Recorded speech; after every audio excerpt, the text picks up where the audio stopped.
Hello, and welcome back. My name is Mr. Allen, and today we are doing food webs. This is going to be a continuation of Tuesday's video. I highly recommend you watch that, or you're going to be using terminologies that you may not be familiar with. But let us begin. Now, I do want to add a terminology that we didn't go over on Tuesday that is going to come into play in food webs that wasn't really necessary in food chains. So a decomposer. Now, what does a decomposer do? A decomposer helps break down dead organisms into simpler matter, such as nutrients. Now, these nutrients can then help plants and other organisms grow. In a food web, this is key, there is an arrow pointing from another organism to a decomposer, but there are no arrows pointing from a decomposer to another organism. What that means is that the producer is going to be at the beginning of the food chain, and the decomposer is always going to be at the end. So producer goes to first consumer, and then second consumer, and then tertiary, and then decomposer, or producer, first consumer, decomposer. But that food chain always ends at the decomposer. So you'll never see it going from the decomposer to something else. It's always from the producer, primary consumer, and then secondary, if there is one, or straight to the decomposer. It's always the end of the food chain. Here, so let's look at our food web. Now, this is going to seem overwhelming. There is quite a lot of information, but let's break down what we have here. So, which organism do you see here, or which item has no arrows pointing away from it? It only has arrows pointing towards them. Which two? It would be your bacteria, it has arrows pointing towards it, and your water mold. So we know these two are the end of the food chain. We know that they would be at the end. So what would be our producers, or the beginning of the food chain? What is a producer again? A producer changes non-foods into food. So like a mango tree, it changes carbon dioxide and sunlight into mangoes. So our producers here will be golden algae. If you notice they have an arrow pointing away, it's giving nutrients to the copad. And green algae is giving nutrients to the water flea and the rotifer. So one food chain could be the golden algae, the producer, starting at the beginning, giving energy to the copod, which would be the primary consumer, and then the copod giving energy to the bacterium. So this right here would be one food chain.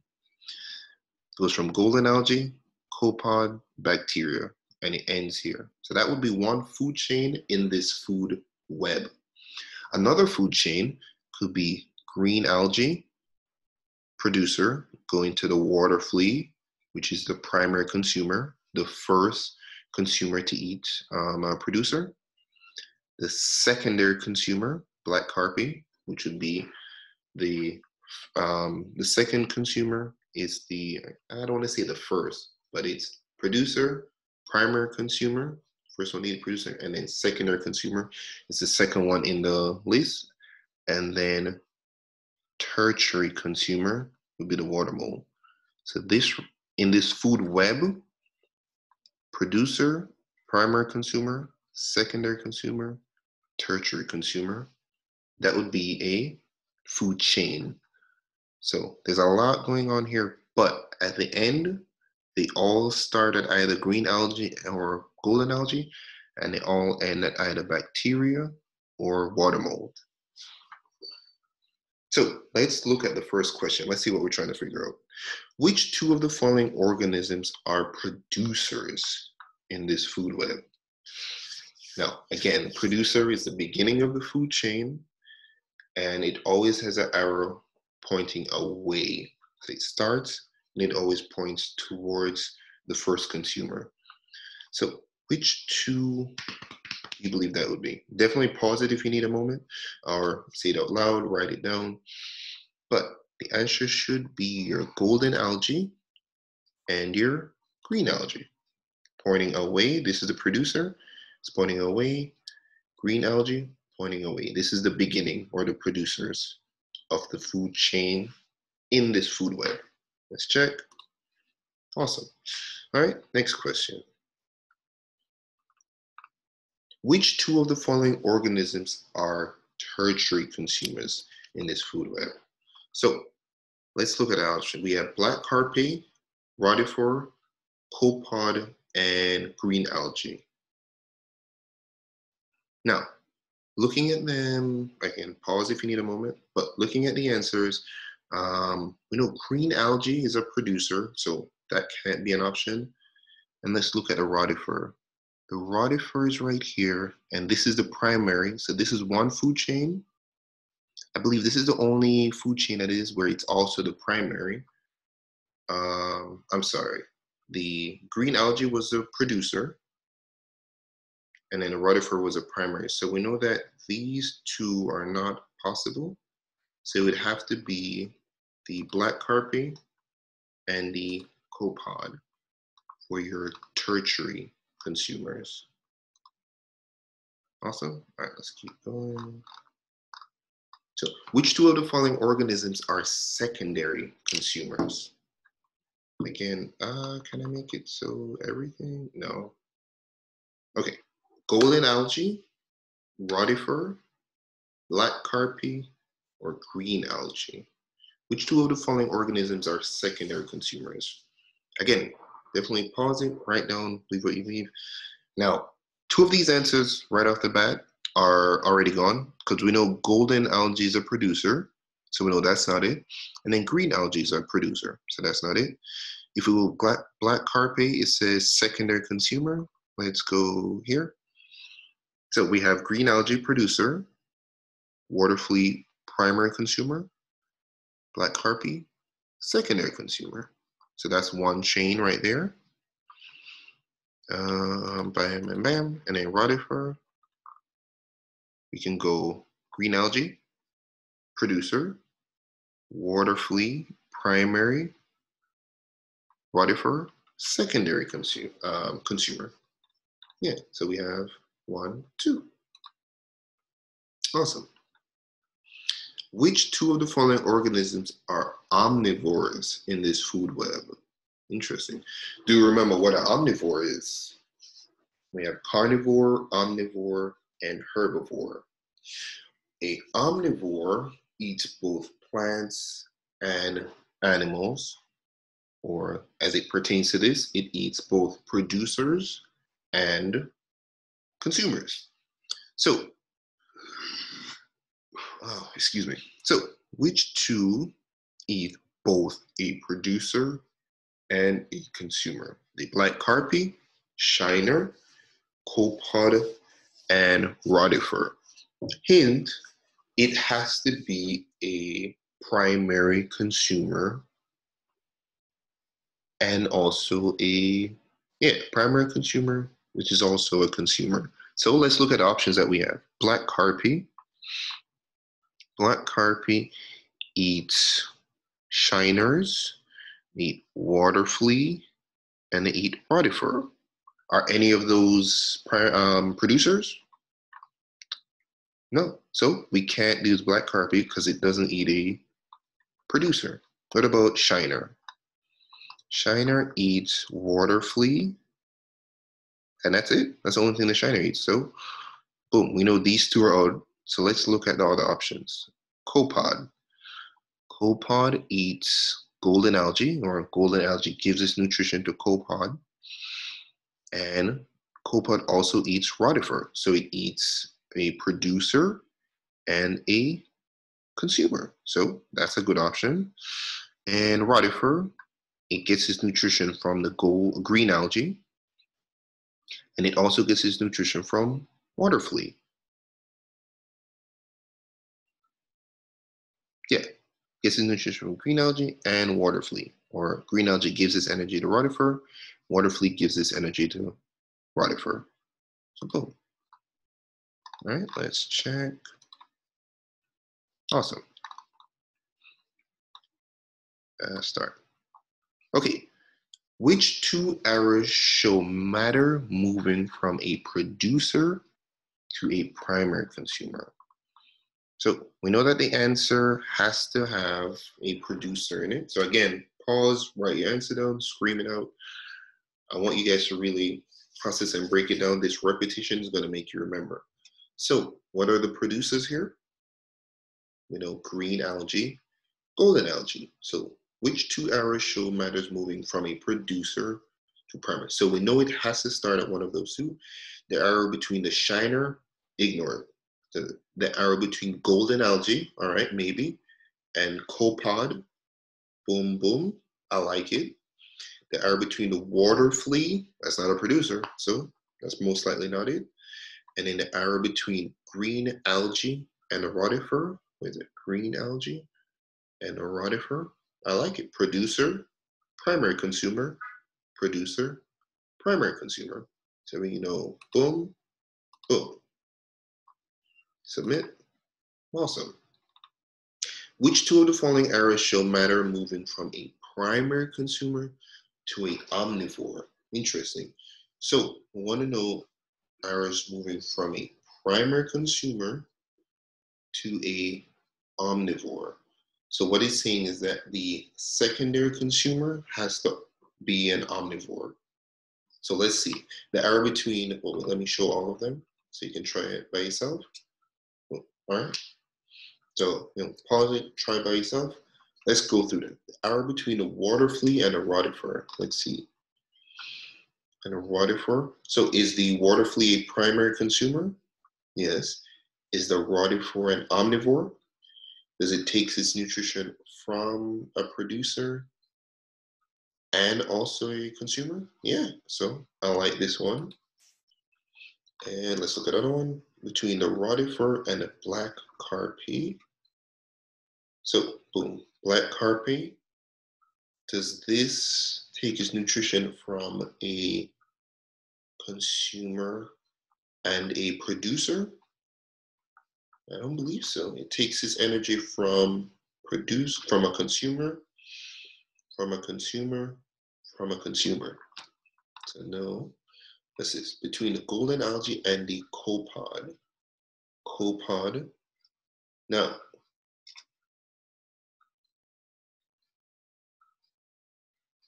primary consumer to a omnivore.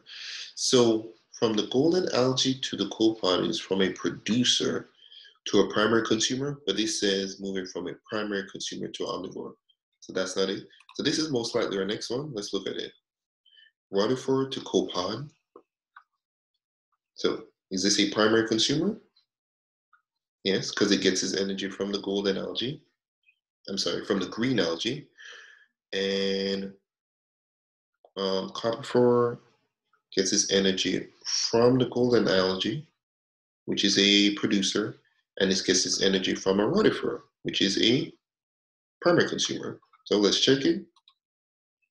Awesome. All right.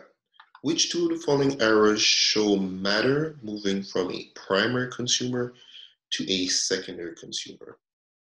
So these are our options. Again, pause, scream it out, write it down. Let's try to get that repetition. So the arrow moving between the shiner and the black carpy. Let's see, is the shiner a primary consumer here? Does it get its nutrition from a producer? No. So we know that's not it.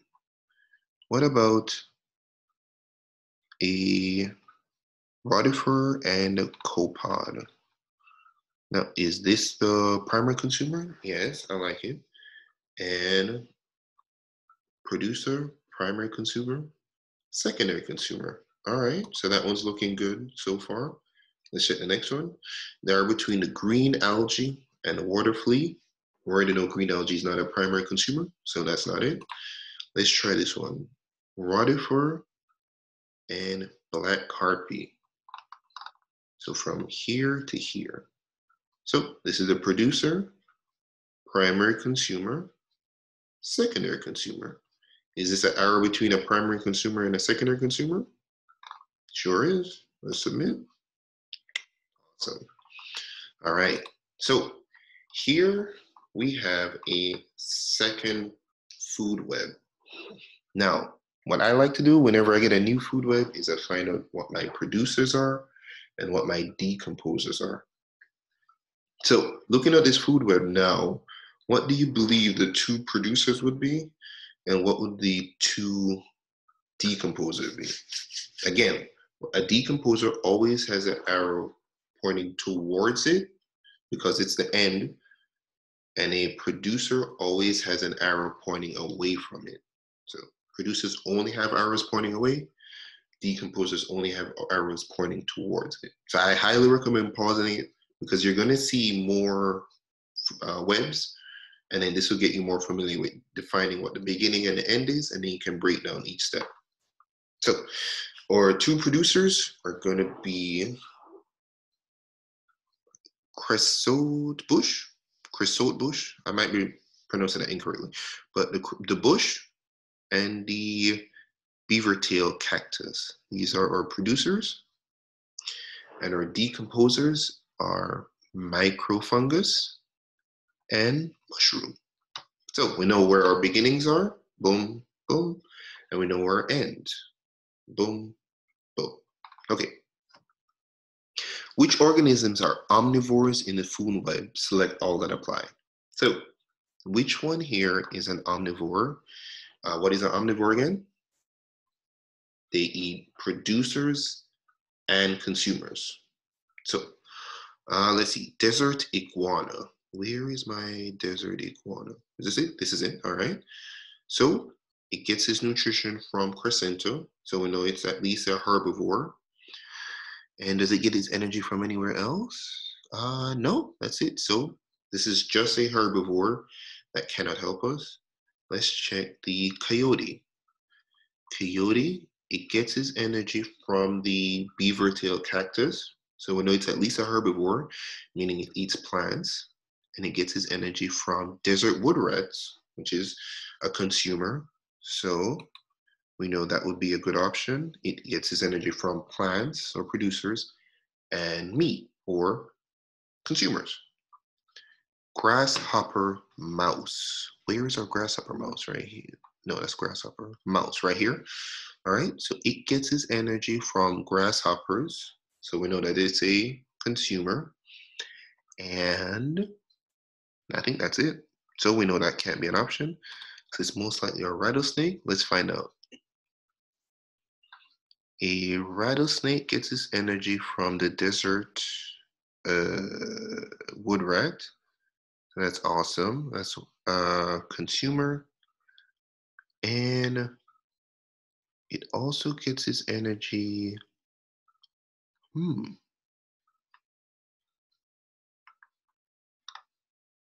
No, but a rattlesnake only gets its energy from that's meat.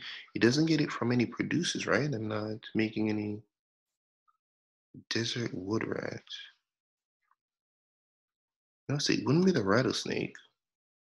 The only one I'm seeing is the coyote, and grasshopper is from there, and that's it.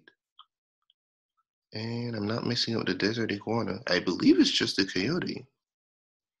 But he said plural. Let's do desert iguana and see if I'm making a mistake here. It was just the coyote. So I was right when I thought it was just a coyote, but it had plural. So I believe that it wanted more than one answer. Omnivores. So that's my mistake. Yeah. I double guessed myself, but it was just coyote. So let's see. Yeah. So if we look here, the only one that actually has one plant and also consumer and producer was the coyote. So yeah, I double guessed myself. All right, which organisms are tertiary consumers? All right, so let's see. Now, let's bring this up here. All right, and yeah, again, pause. I want you guys to go through and then go through the food chain and see which one can make it the third one. and then come back. All right, so let's go through each. The coyote. So let's look at each chain. We know they have to begin either here or here. So if we start at Beaver's cocktail, it's the primary consumer, so that can be. Let's try at the bush. So we go desert iguana, that's primary. Then to kit fox, that's secondary. And then to coyote, that's tertiary. So I like that. That could be one. Let's try raven. Let's go from bushtail to raven. That's primary consumer. So that can't be one. Let's try from bush. So we go from bush to grasshopper, but that doesn't lead to the raven. It only goes from the desert wood rat, make it a primary consumer, and then raven, which will make it a secondary. So I don't believe the raven is one. Let's try the grasshopper. I don't believe the grasshopper would want either, because the only thing going, it's a primary consumer. So it has to be or rattlesnake. 1, 2, 3. Yeah. All right, let's submit. Awesome. Okay. All right, let's do one more and then I'm gonna call it there. But basically, we're just following the dots. And as long as you know what your beginning is, your producer, and your decomposer, or what the last step is, we're just figuring out what each step is. So on first glance, it can look very complicated, but if you know your beginnings and you can find your ends, 1, 2, everything's good. Now, let's look at the last one. Which organisms are decomposers in this food web? It's either a microfungus, a desert wood rat, a rattlesnake, and a desert iguana. So which two do you believe that would be? All right. If you chose the two that only have arrows pointing towards them, meaning they're the end of the food chain, you should have got the microfungus because they're only pointing towards, and your mushrooms. Okay. So again, it's the one where I don't like that, where they have plural, but it's only one. But let's submit. Yeah, I don't like that. But yeah, it's even though it's a plural, it was only one answer. All right, I'm gonna stop it for there. Definitely feel I really highly recommend pausing the video and answering the questions to get the repetition because you're gonna see more than one food web, and it's really gonna be able to break down and know which your producer, primary consumer, secondary consumer, tertiary consumer, your decomposers, and yeah, thank you for your time, and you guys have a great day.